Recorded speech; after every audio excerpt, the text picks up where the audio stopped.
What's the deal? What's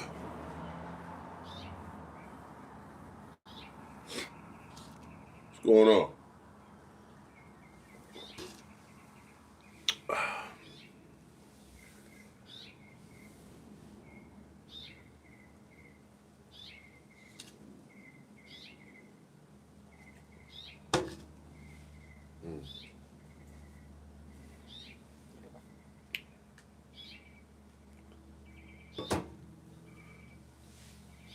What's going on, Sebastian Shaw?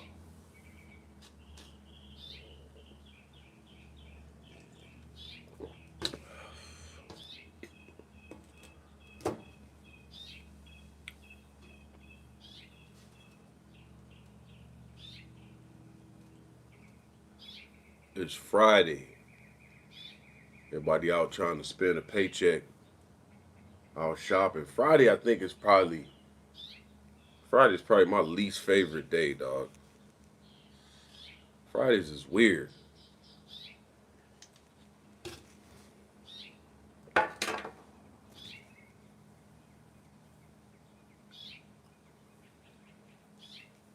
just want to jump on this live real quick, man, and just uh, encourage y'all to love yourself, man. Regardless of what it look like, regardless of how you feel.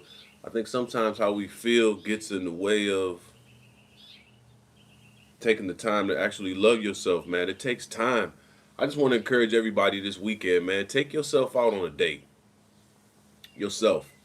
Because sometimes, man, I know me, like, as a parent, we get so caught up in doing for others. You know what I'm saying? Or just assignments and tasks and checking off the list. Sometimes you got to take time to really love yourself, man. You know what I'm saying? Go take yourself and go get a massage.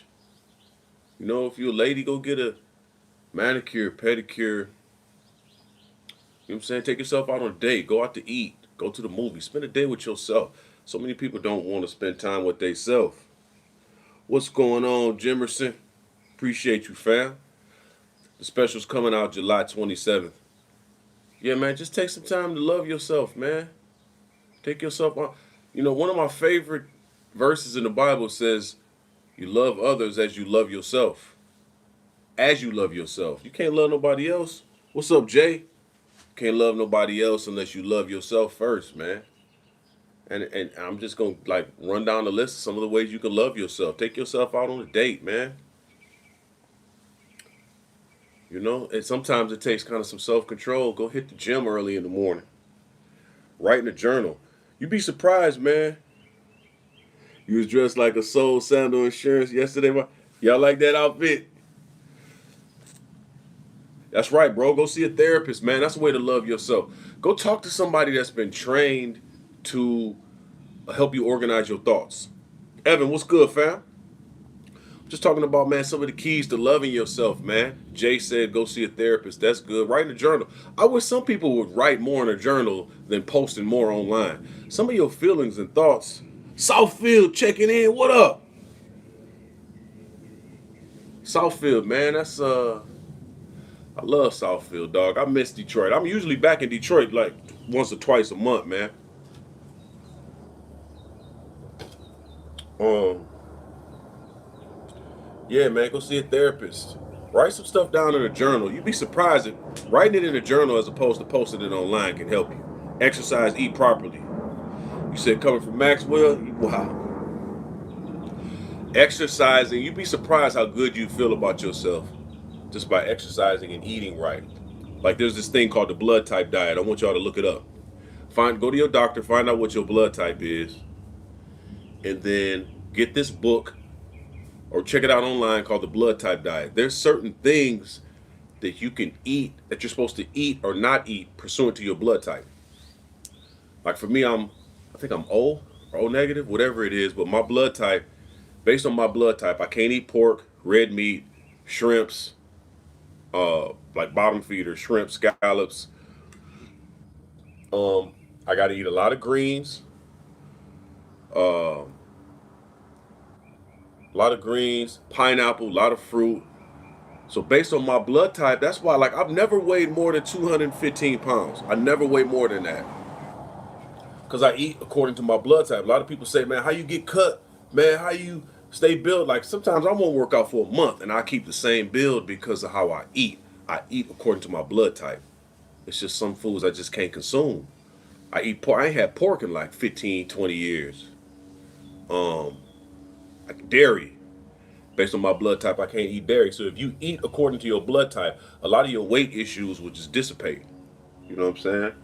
So just love yourself, man. Just take the time to really love yourself. You'd be surprised when you take the time to love yourself, you can love other people. How many of y'all have dealt with, was in line just now? What's going on? Dirty A-Cal, what's the deal? You'd be surprised how just cutting certain stuff out of your diet. Charlie eat while listening to, nigga, you used that joke already, nigga. This nigga recycling jokes. I'm gonna come up with one right off the top. You the kind of nigga that climb up people's trees at night, try to peek in bitches' windows. It's a monkey out there in the tree. No, that's just Evan. It's binoculars. Trying to peek in on bitches changing their clothes. Yeah, drinking water too, bro. My dad used to tell me that, Poppin', what up, though? My dad used to tell me that water is like antifreeze for your brain. You know what I'm saying? He's like, drink plenty of water. Your body is 70, 80% water. You drink water, it's like antifreeze. He said, most of the time you see niggas freaking out, it's because they ain't drinking no water. But I'm just talking about loving yourself, man. That's good, man, Tom. How many of y'all have ever went somewhere, you dealt with somebody in customer service? You dealt with somebody in customer service who had a horrible attitude. They don't love themselves. They don't love their job. Chemical imbalance be off. I uh I was getting fitted for a tuxedo for one of my homeboys' weddings a while ago. And the dude who was helping me out had a horrible attitude, dog. Nigga was ridiculous. So finally, man, when I was cashing out at the register, I asked him, I was like, bro, DMV full of self-hatred. You ain't lying, Evans.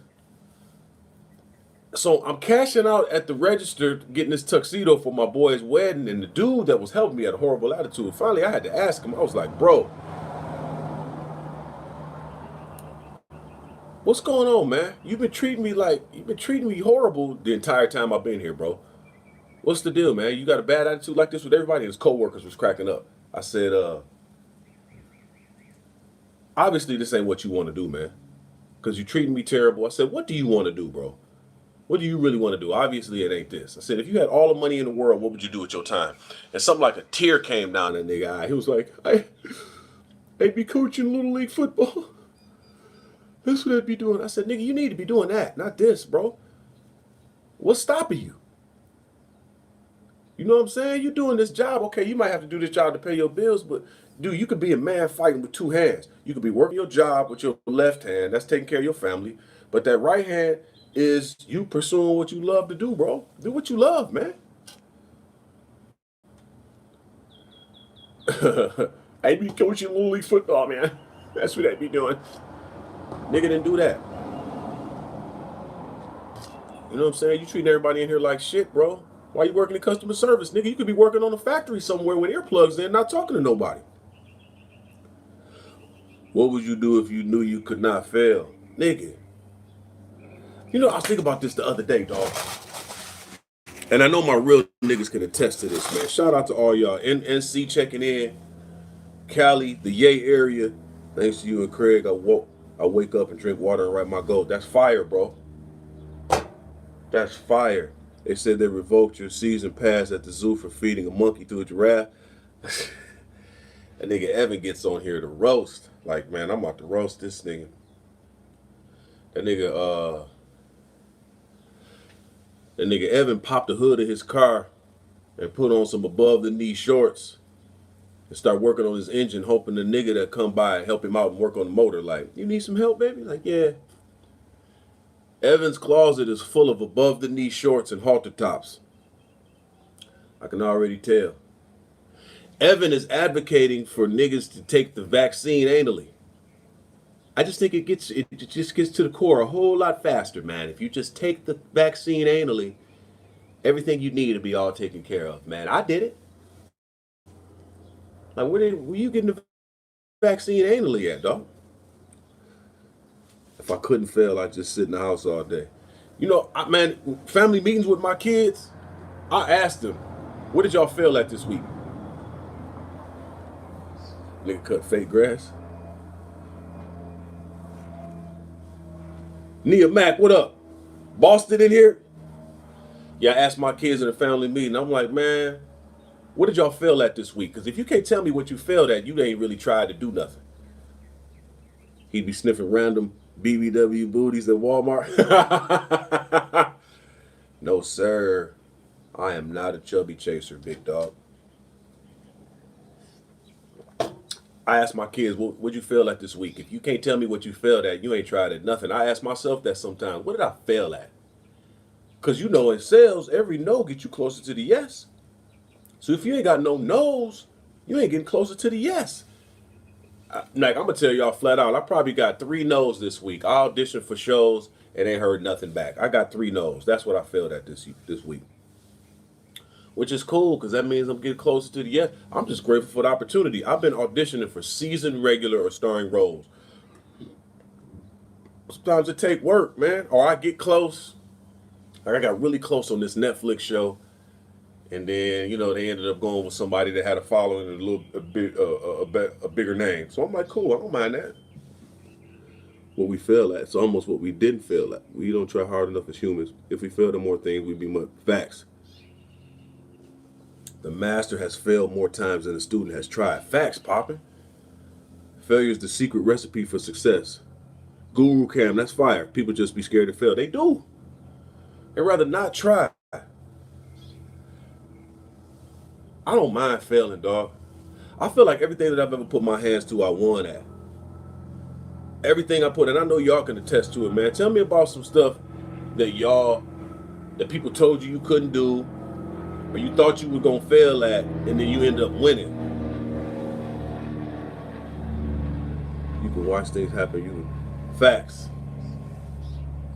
I remember I was working at this dealership years ago, and I was trying to tell, I had just started, but I know how to sell cars. I've been selling cars since I was 15. So I was trying to tell a used car guy, I was like, bro, the cars that y'all selling is not conducive to this market, man. Yeah, you just started here. We're not listening to you. I was like, okay, cool. So I bought like 3 or 4 cars on Craigslist, and I put them, there was an abandoned liquor store next door to this dealership. So I put my cars behind the liquor store next to the dealership. So I'd be working at the dealership, and I'm checking my phone. So my phone would ring, I'd walk out the dealership and go sell cars behind the liquor store next door. And that lasted maybe a month for somebody snitched on me. Charlie's working here at the dealership, but he's also selling cars at the liquor store next door. Some old snitching ass white dude mad that I'm getting money in 2 spots. This nigga told on me. Counselor said I wasn't graduating high school. Got my diploma, told them I'm one of the books. Facts, bro. Well, shit, Evans. So they ended up firing me. And my man was like, your system of cars, that's not gonna work. People are not gonna buy those cars. Okay, cool. So they fired me, and I started selling cars on Craigslist on my own, man. Me and my pops made like 50 grand in 3 months. We used that money, opened up our own used car lot in Southwest Detroit. 2.5 years later, it was $1 million business. Like, dude, you told me I wasn't gonna be able to sell these cars. You didn't think I was right. Sometimes people will make you feel like you wrong, you gonna fail, you gonna lose, and then when you win, you find out, damn, I was right all along. They was wrong. Nigga, you trying to tell me the cars that I'm thinking about buying, people ain't gonna buy them? Well, then how we turn into $1 million business in 2.5 years? Nigga, I was right. Sometimes you got to be willing to be right. I'd rather fail to go after being right. Oh yeah, bro. I was flipping cars in the city. I'd buy a car and sell it the same day. We was killing them. That's still kind of my side hustle, man. I just sold a little Focus the other day, bro. When I get a check from a commercial or something, I go to the auction and buy a bunch of cars to flip. But I like them stories where people thought that you was gonna fail, you end up winning. You know what I'm saying? Sometimes you find out you right. What up, though? What's another situation where you ever pick up that van? Yeah, I picked up that van and I sold it to this nigga in San Bernardino. And then they sent me a letter in the mail. The nigga never put it in his name. He was driving around on a suspended license. They towed the car and they sent me a message asking me if I wanted to pick up the car. I'm like, what's the fees? $1,100? Yeah, y'all can keep that. San Bernardino is kind of like Inkster, Romulus. You walked out your judgment, got an empty parking lot. Yeah, man. I've always had a hustle. Always. My dad taught me it's always harder to hit a moving target. So I always got kind of like two things going on at once. You know what I'm saying? When I was doing Chicago PD, actually it was Chicago Fire. I did Chicago Fire first. I was still living in Detroit. And while I was on Chicago Fire, I had maybe 10 of my own cars on my dad's car lot. And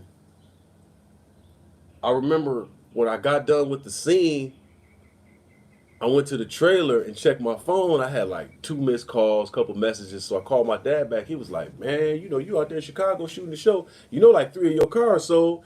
He was like, you got like six grand here, like 6 or 7 grand here." I'm like, "This dope.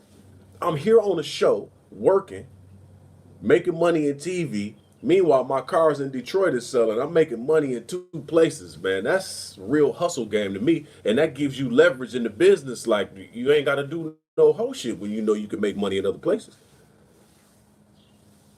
So, yeah, you gotta fight with two hands, man. And when you can make money in other areas, it gives you freedom.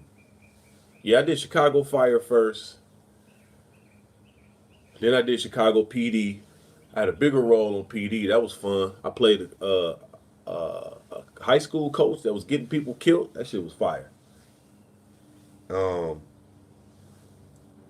what else? Make money in your sleep's one of the best stress relief, bro.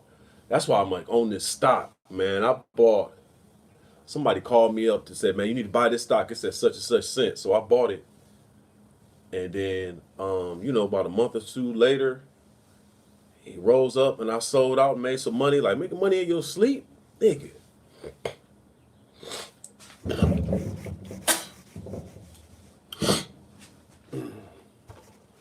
Um, what y'all think about what's going on with crypto right now?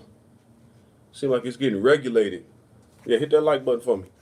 It's getting regulated a little bit.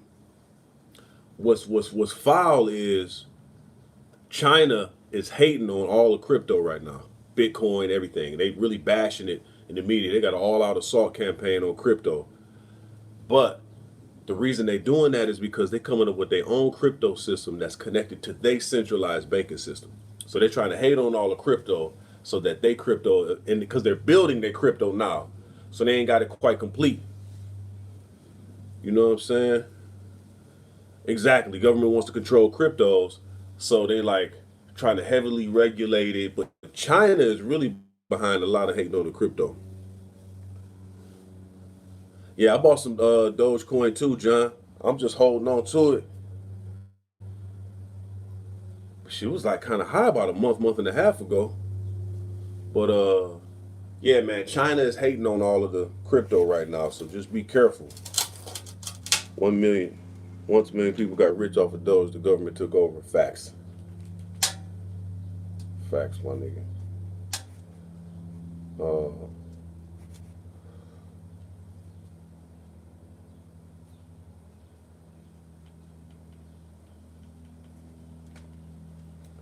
um,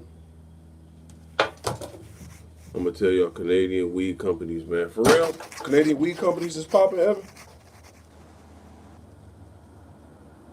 You got 7,000 coins. What I'm talking about. Invest in the 3D printing. What else? Is Bitcoin really the wave? Yeah, if you cautious, man, and careful, calculated. I was dealing with Coinbase. Cryptos will be high again by the end of the year, so I take advantage of your research. Facts. I had a lot of my Bitcoin and Coinbase, and then I heard that Coinbase was ran by some racist people, and I kind of did some research that confirmed it. So I took my money all out of Coinbase and put it in Robinhood. I'm tech. You see, working a mobile fire break shop. I'm tired of working for people, bro. Hey man, so I'm glad you shared that, dog. What do you want to do? If you had all the money in the world, what would you do with your time? What do you really want to do? Because working the 9 to 5 job is you fighting with that one hand, that right. Okay, so you take care of your family, you fighting with the right hand, but you got a free hand, bro. So with that free hand, what you gonna be working on? What do you really want to do? You could be a pimp, yeah. You could slap hoes. You know what I'm saying? Shut up, man. What do you really want to do? With that hand, you should be working on, yeah, buy property, man. I love flipping property.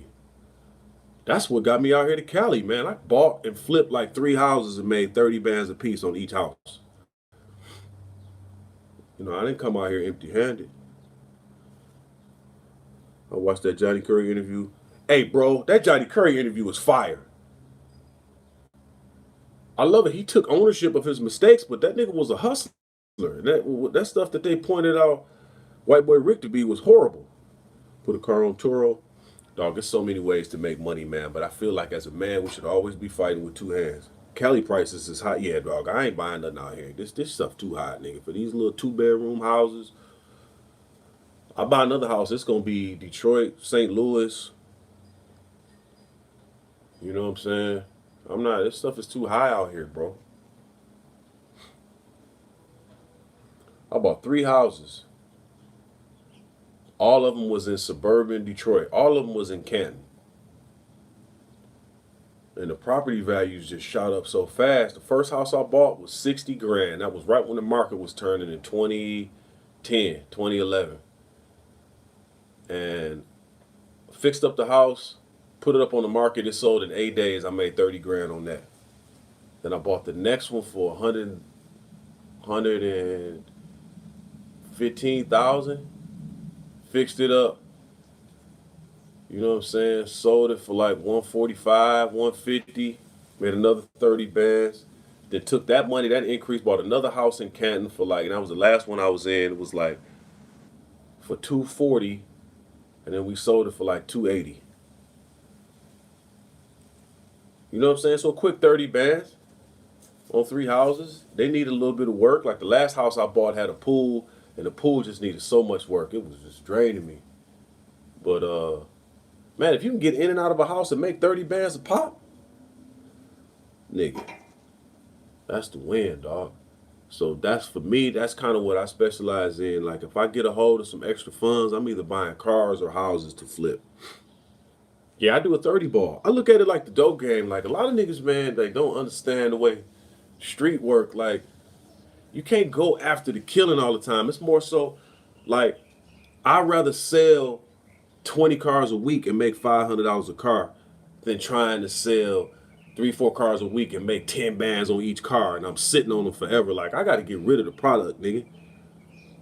You know what I'm saying? Sometimes people try to start too big, man. You got to start small. Zechariah 4, one of my favorite scriptures, says, when you start small, the 7 spirits of God come help you. Like even now, bro, just think about it. If you sold 4 cars a week and you made $500 a car, that's 2 bands a week. That's 8 bands a month. I gotta move them. I'm trying to sit on them, man. People be greedy. You trying to sit on the car. All right, Sizzle, I appreciate you, fam. That nigga got to go wipe. He got to go re-wipe. That nigga didn't wipe good the first time. He got to go back for a re-wipe. His drawers been sucking up that doo-doo all day. I got to go re-wipe, y'all, man. My ass is itchy. Asshole itchy. I got to re-wipe.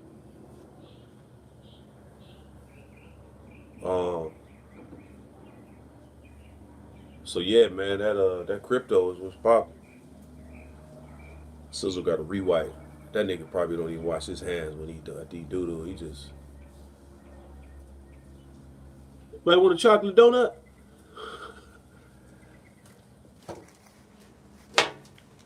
Um,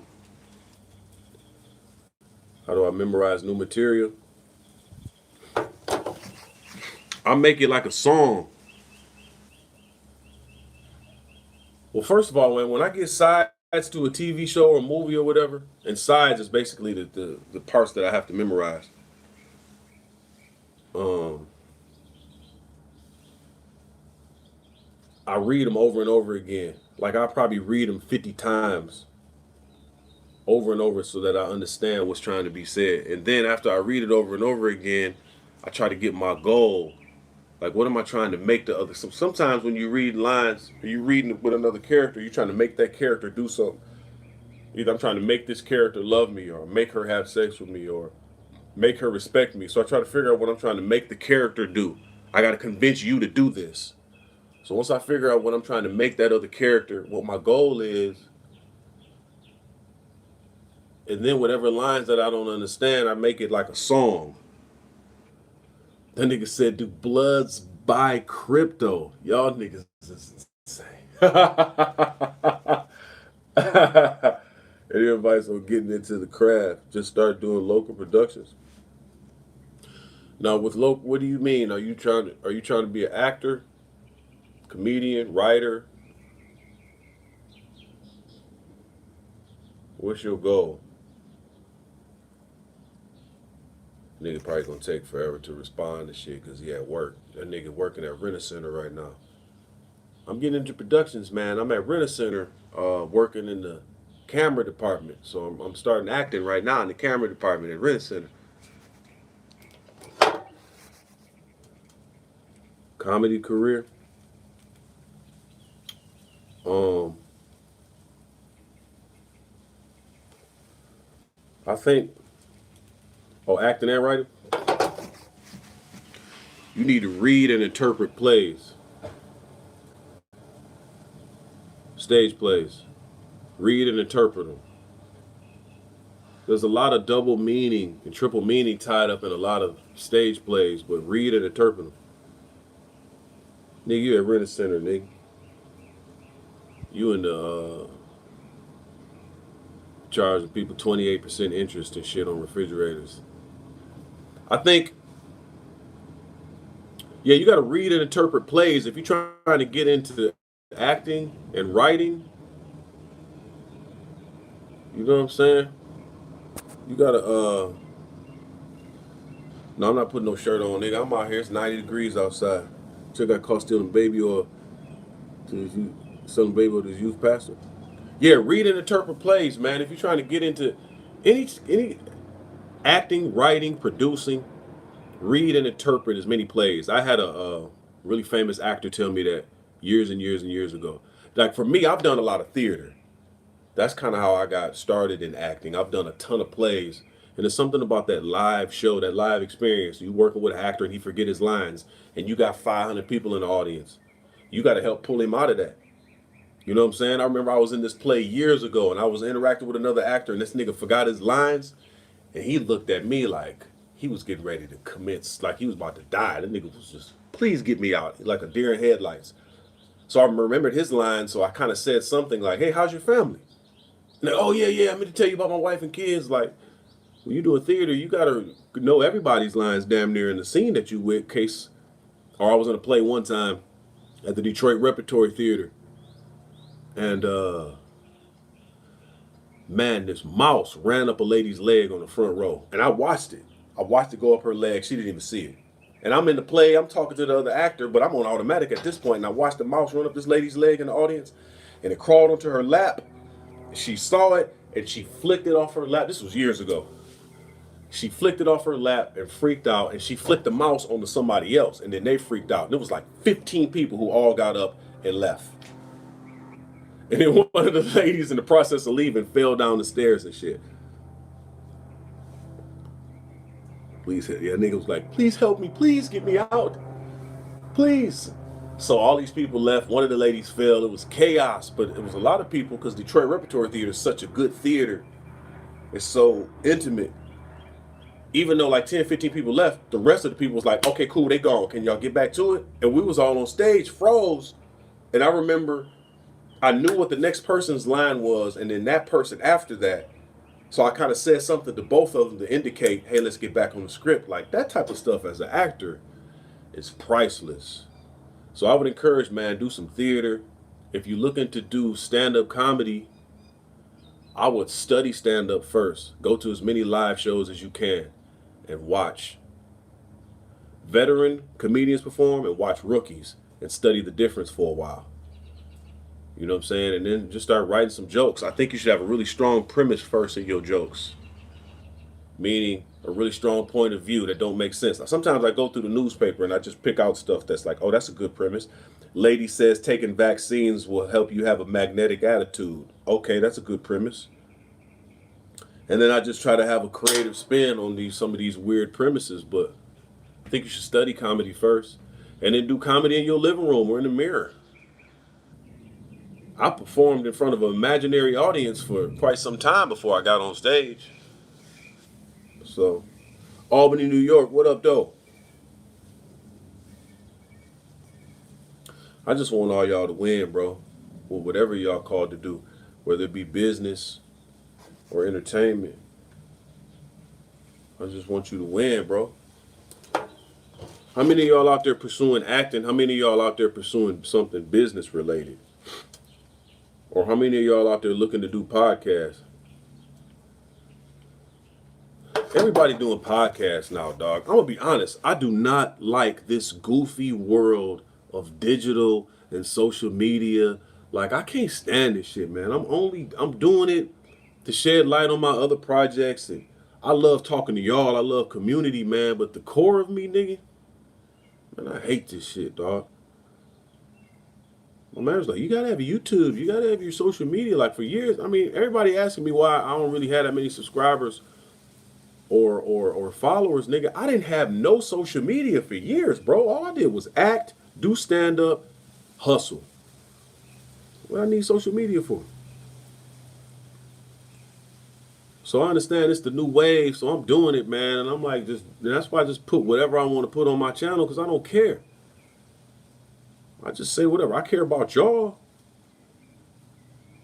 But it's like, oh, everybody doing the same thing, nigga. Like everybody got podcasts and shit, man. Everybody want followers and shit, and don't nobody, you know, I don't know, dog. Maybe it's because I'm an old nigga, but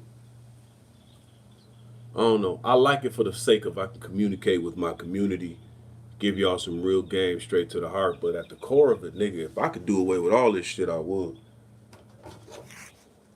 And just work and get money and then feed the block, bro.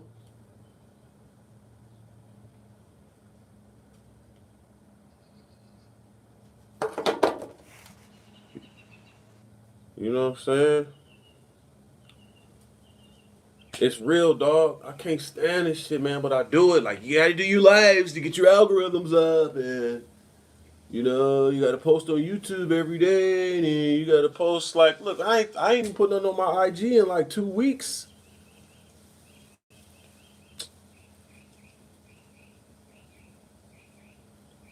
People be loving this whole shit, man. I know who I am, dog. I know who I am. And I don't need the admiration or affirmation of men to confirm who I am, dog. I don't need none of this shit. I hate it all.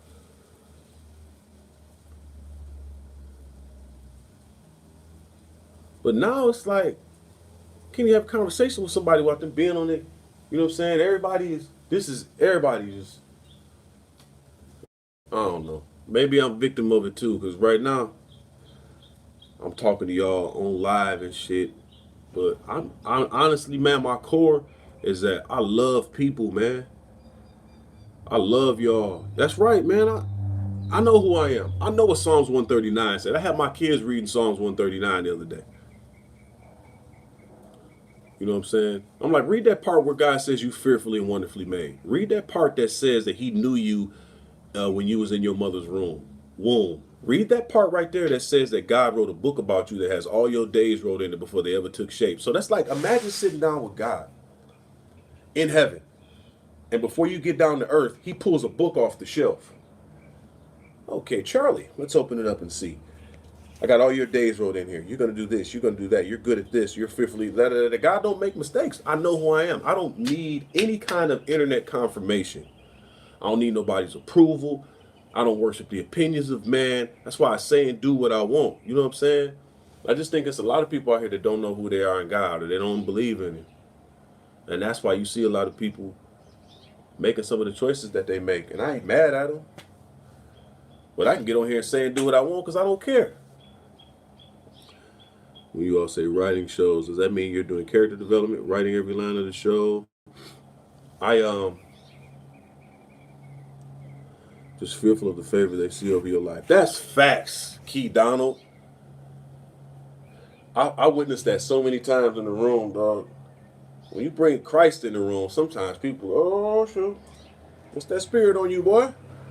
I can't deal with that. But as far as writing, just answer your previous question, as far as writing, I only write down my stand-up set sometimes, kind of over and over again to get the rhythm down.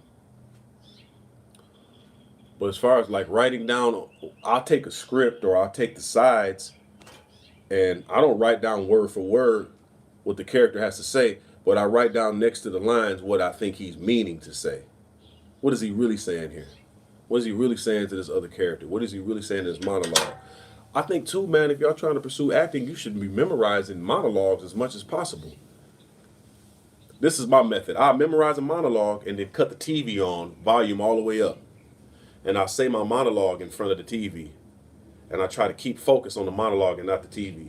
But if you break focus and start watching the TV, you got to start over again. That means you don't have the monologue down pat. You should be able to say your monologue with passion and energy and good memory without breaking your concentration to look at the TV.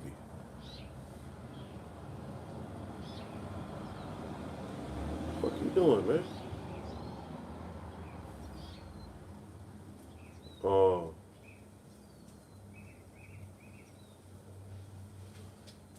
have you ever?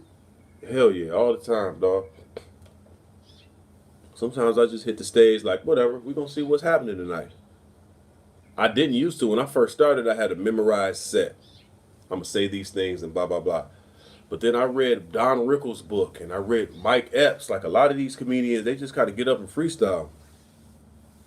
I've always been comfortable on stage, man. I've always had stage presence. Um,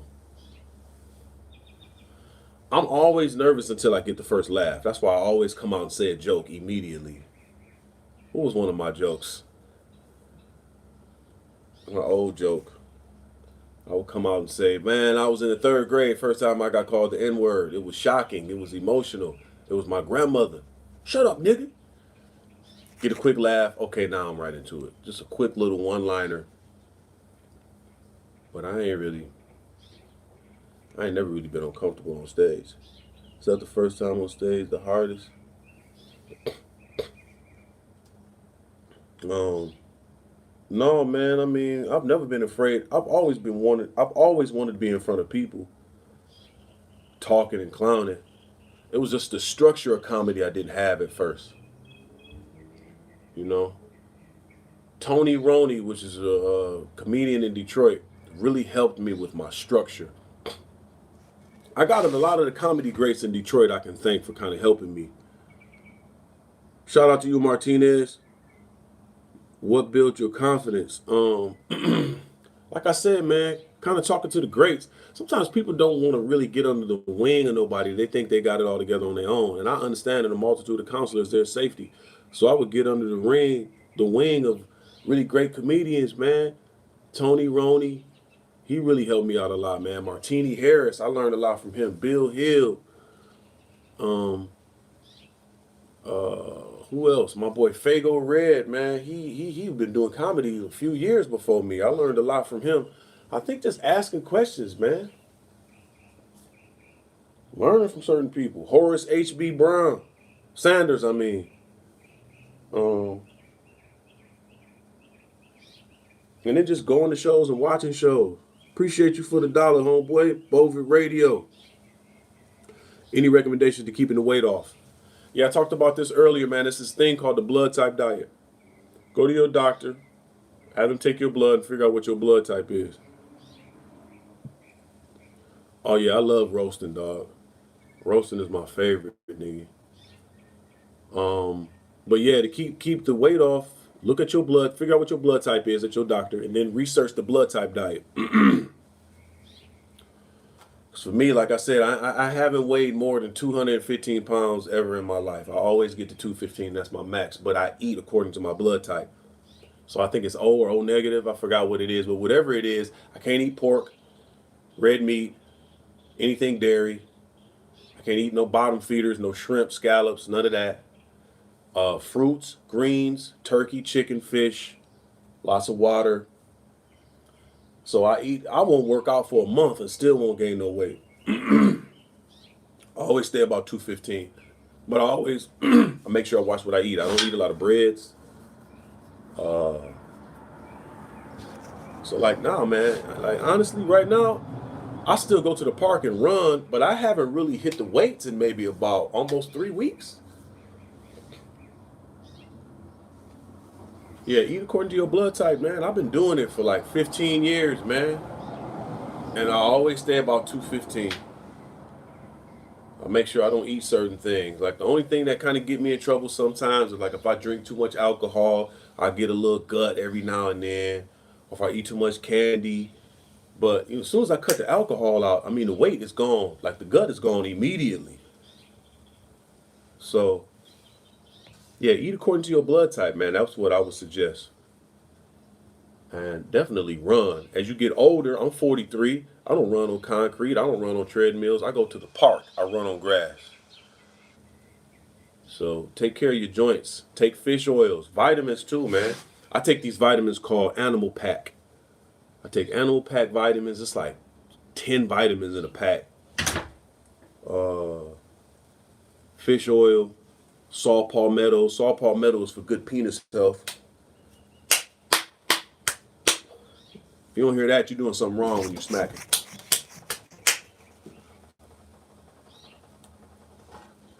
Saw palmetto.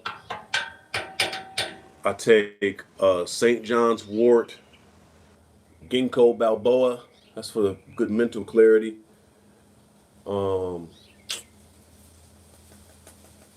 And I do intermittent fasting, bro. A couple days a week, I don't eat. Or I won't eat till like 6 or 7.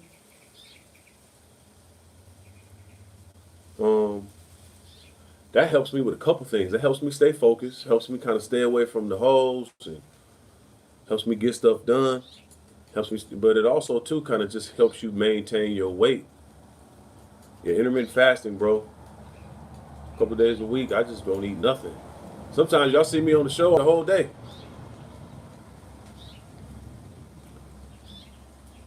This nigga wild.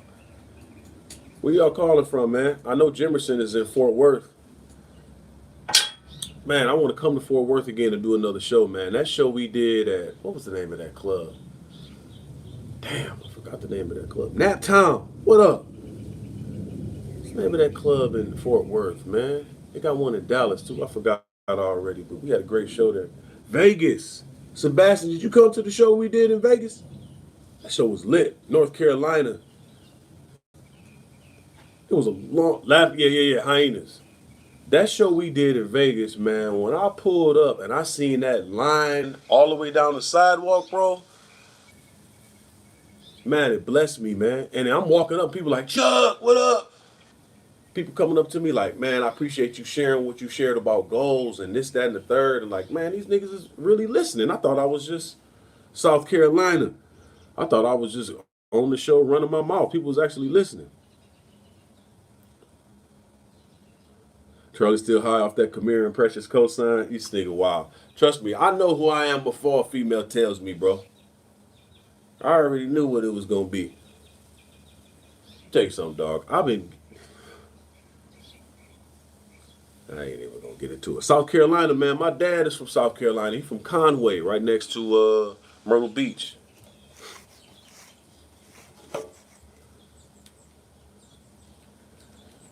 I know who I am. That's all I'm gonna say. No, who do you rather run the fade with Dr. Deion Peoples? Man, Deion Peoples ain't even on the live no more. I beat the dog shit out of Deion Peoples, nigga. Nigga was out of line, bro. Nigga was sending these long ass messages to me and my daughter, like, nigga, cut that shit out, bro. Let's meet up at a parking lot so I can whoop your ass, nigga.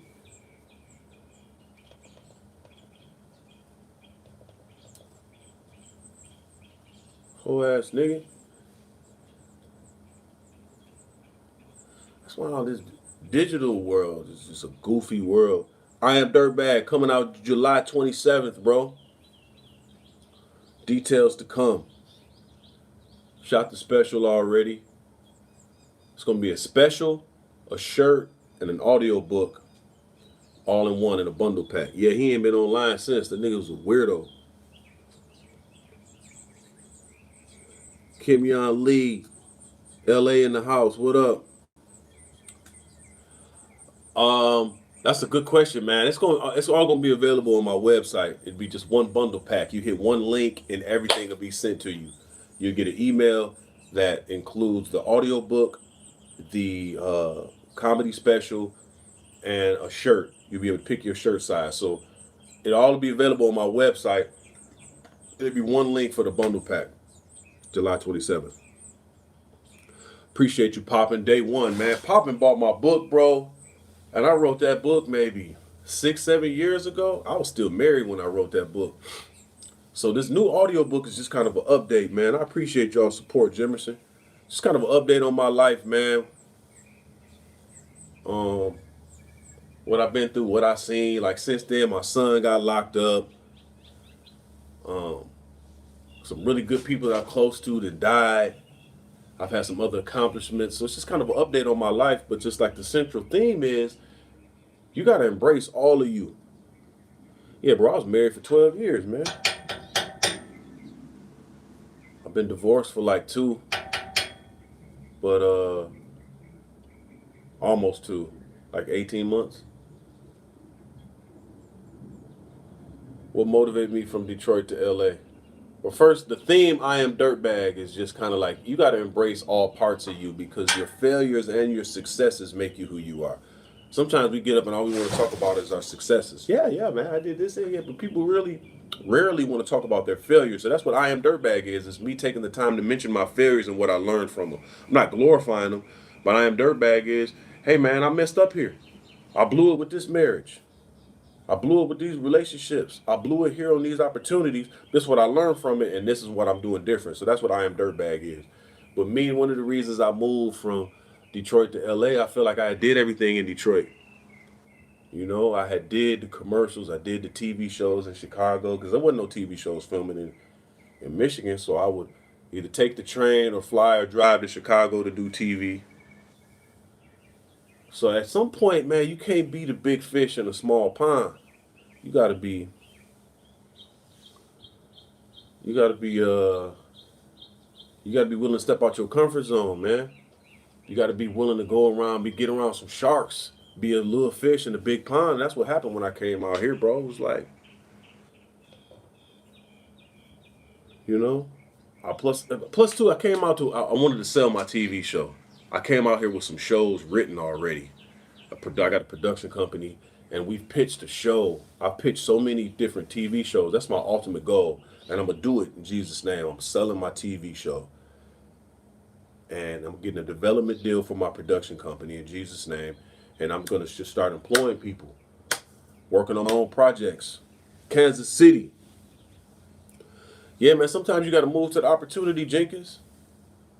So I'm glad I came here because I've had so many meetings and I've learned so much. Like I didn't even know before I moved here. I didn't know what a seasoned Bible was or what it looked like. I had an idea, but I didn't know what it looked like. So I remember I pitched a TV show to this production company called Critical Content, and I pitch TV shows kind of like plays. I come in with some people, we act out scenes from the show, and then we run down bullet points of what the show is about, and then I'm open to questions after that. So we pitched the TV show, me and my homeboy Josh, and they loved it. But they was like, well, right now we're not really looking to buy shows because we're doing this, that, and the third. But can we give you some pointers? And I ended up building a relationship and I'm still cool with him to this day. The guy who was running critical content at the time, I could call him anytime for some advice, and he sent me a season Bible. He said, "You this your show needs this," and it's basically like a magazine where a lazy executive can open it up, and it has everything in it that your show is about. They could just turn pages. Oh, your show's about, it's a comedy. It's about two black people. It's about this, that. I didn't have a season Bible. So I have season Bibles for all of my shows now. So just coming out here, I came out here to sell shows. I came out here to sell a TV show, and I'm going to do it. I mean, it's cool acting and being a part of other people's projects, but my ultimate goal is to just have my own show. So I can employ writers in the writer's room. I can employ actors. I came out here to be a boss. And I think what got me to that point is I remember 7 or 8 years ago, I was auditioning for this TV show, a guest star role on this show. And I got the call back, which is basically the second interview. Then I got the third call back, was third interview. And it's between me and two actors. And we fighting for this one role. And it was like a 3-page role, right? And I ended up not getting it. And then they showed me the picture of the dude who got the role. And I'm like, this nigga is famous. I know this nigga. I don't know him, but this is a halfway famous actor. And he was like 20 years older than me. You know what I'm saying? Nigga had been acting like 15, 20 years more than me. I'm like, why am I competing against a nigga who been acting for 100 years?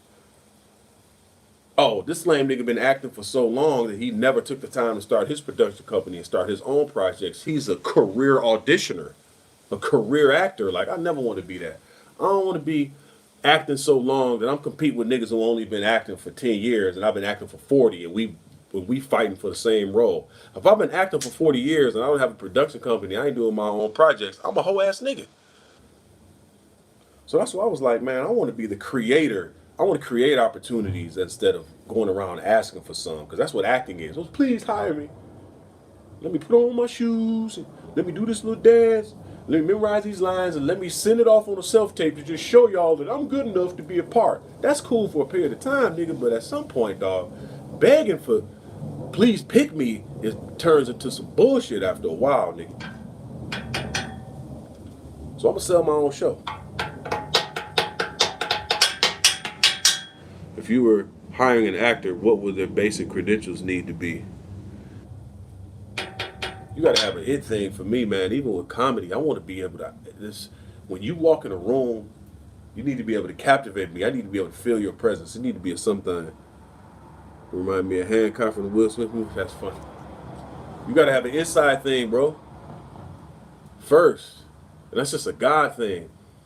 And I think I like having people that have real life experience. I need to be able to, because I feel it. I got life experience. Nigga, I had cancer. I've been shot.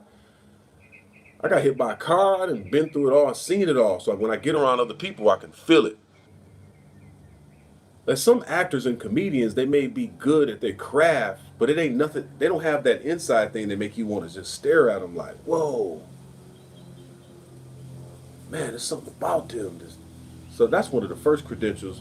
And also, too, if I'm hiring an actor, I'm gonna hire somebody that's got theater experience. I look at your resume, you got theater experience? Okay. Stand-up comedy is a plus. Stand-up comedy or theater. That's the difference in, I don't know if y'all know the story about Whitney Houston was supposed to work on, appreciate the $5, OG Mont. Whitney Houston was supposed to work on the Cosby Show. And it was between her and the oldest sister, not Lisa Bonet, but the older sister. So they was going back and forth, but they ended up picking the other girl over Whitney because the other girl had theater experience and Whitney didn't. So I think theater experience, life experience, inside thing, and are you willing to take chances with the character? Are you willing to jump off the page, or are you just doing everything that's written? Are you trying to keep it safe? Like I'm messing with people that I like. I like messing with people who don't play it safe. Take a chance. You know what I'm saying? What's some of the stuff that y'all working on right now? Poppy, you been working on that stand up?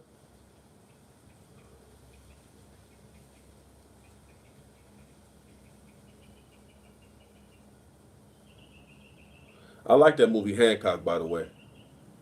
It's one of my favorite movies. You got it there for a movie script. Back to the Past. Uncle Todd plays Doc Brown. You play Marty. We gotta stop slavery. You been working on roasting? That's cool to work on roasting, man. Roasting is kind of the filler to have with a stand-up set. And I would encourage you, man, if you writing jokes, try to make the jokes pursuant to your life story. Cause people can't steal you popping. They can steal your material, but they can't steal you. That's why a lot of my jokes is related to me defeating cancer. Yeah, some of your jokes popping, nigga, you be having me in tears, bro. Yeah, make your stand up pursuant to your life story. Um, yeah, I'm grateful for Craig Facts, man, because I had stopped roasting for a long time, man. It probably had been 15 years plus. MFA in film and television production. I don't know if I want to do cinematography. Shout out to you, Jenkins. That's what's up. Yeah, Craig Facts and the chat room is a great place to working on your rhyme music videos. Shout out to you, Jimerson. Bowie Radio, your merchant podcast, man. Salute to y'all, man. I wish y'all the best, bro. Consistency is the key. The Bible says diligent hands bear rule. If you stay diligent and consistent at something, you have to pop. But yeah, man, Craig Facts is a really good place to work on your roast. Now, I remember before when I was doing my stand up, I'd be so into my set or into my jokes that if somebody in the audience would interrupt me or would heckle me, the only comeback I had was to square up with them. Like, man, I'll whoop your ass, nigga, meet me outside. Because I had completely stopped roasting. I got out of it. But now that I've been on the show for almost a year, it's, man, that show has helped rekindle the love of roasting all over again, reminding me of how fun it is. Cash her out and provide an opportunity for still her joke.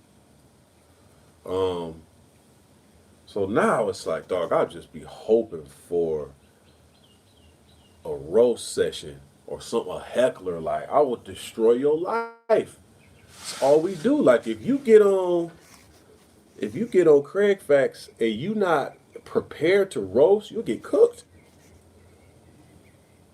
It's just a great balance between roasting, good game, you know.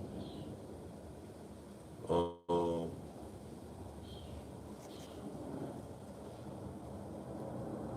I appreciate that, popping. Yeah, man, them niggas is some of the greats, man. Craig and CP. There was a lot of funny roasters on there, man. That nigga, Boo Capone, did y'all watch him roasting Todd yesterday after the show? Nigga, that shit was so funny. He told that nigga Todd, you let Magic Johnson spit on you. That nigga Boo is a character, man. He one of the greats to me, man. That nigga Boo is ridiculous, man. And I'm just grateful, dog. I'm not from out here, man. I'm from Detroit. Todd is getting better. I like Todd because Todd just don't care. He a bomb and bomb and bomb, and he don't care. I love his attitude. He just keeps shooting. He's a true comedian. Only a comedian don't care if you bomb or not. You just keep going. When Boo fell out of that chair, oh yeah, dog. That was funny. I just feel, I'm gonna be honest with you, man. I'm not from out here. I came out here, 4 years ago, dog. So to have a crew of people that I just call my friends and we all roast and clown and say whatever, and I'm not even from here. Like, I didn't even have them kind of friends when I was in Detroit. I had some, but I seemed like I had more people hating on me than I did supporting me. I came out here, dog, and it's like, I still got some homies from Detroit, but it seemed like all my niggas out here, we all roast. All of us, we the same. We all alphas. We all the same size. We'll all whoop your ass. You know what I'm saying? We all do entertainment but business at the same time. So I just appreciate my circle. Yeah, that shit was funny. I cooked that nigga Todd. Todd can take it though. That nigga told me I looked like Doug Christie. I fell out. I feel you, Jenkins. It do be like your dream's too big for your small city, man. Sometimes, and I do appreciate, I do got a core community of people that looked out for me, but I had a ton of niggas that was hating on me, bro.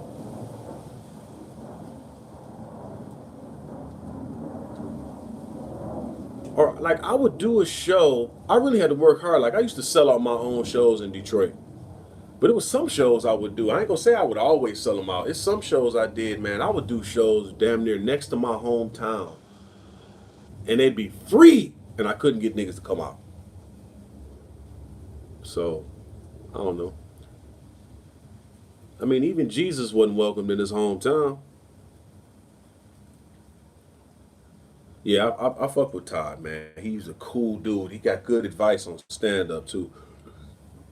He's a funny stand up comedian. Um, but yeah, man. I mean, even Jesus wasn't accepted in his hometown. Sometimes you got to get out your comfort zone. Y'all give a lot for $40. What the hell did that mean, nigga? So I have to get popping elsewhere for you. True. How much has gangbanging? Must y'all niggas wild. I'm about to get out of here, man. I'm about to go to the park and run for a while, man. Spend some time with God. Work on my abs. You know what I'm saying? Oh yeah, tickets, food, and drinks. Oh, that's what's up, Smith. I appreciate you. I didn't know what you was talking about, nigga. Um, yeah, dog, that's a lot. I like the way that's a good model that Craig has, man. And I think I'm gonna start doing the same thing with my shows. You know, you pay $40, $50, whatever the case may be, but you get the ticket in the show, you get food, and you get two drinks.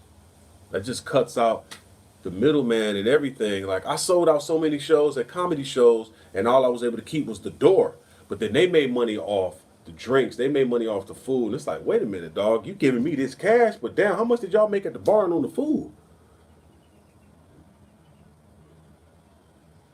I appreciate you both at radio. I love being on Craig Facts, man. I wish I could make it every week, but sometimes I'm at auditions or I'm working on a show or, I mean, you know how it is, man, or I'm doing some family stuff.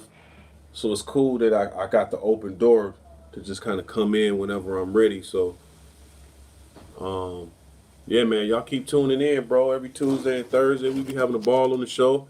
I'm still putting out content daily. My comedy special is coming out July 27th. I am Dirtbag. Continue to support. Oh man, I appreciate you popping. I appreciate just y'all just listening, man, because I really care about people, dog. I'm not doing this for no likes, subscribers. I don't care how many dislikes I get. I don't care about none of that bullshit, dog. I don't need this. I really don't, man. I can go to the mailbox now and get a check from a show or a TV commercial. Like I ain't doing this for any kind of money or clout. I shut all this whole shit down right now if I wanted to. So I'm just doing it for y'all because I love real people, man. And I love to see people win. Like we all at the top. Like remember Chuck when we was all here, but now we here, nigga. We all on the red carpet. We all in the cigar room smoking on Cubans. You know what I'm saying? I want us all to get to the top. Don't be surprised, nigga. One day I might shut all this bullshit down. Like, you know what? Fuck it. Y'all better give me y'all emails now. For real. Because all this shit is goofy to me. But I just want niggas to win. That's really what it's all about. So, man, I love y'all. For real, because I love myself. I'm getting ready to go to the park and run, nigga. Y'all niggas get off y'all asses, get off the couch and go get to the park and run or ride a bike or something. You know what I'm saying? I am Dirtbag, July 27th.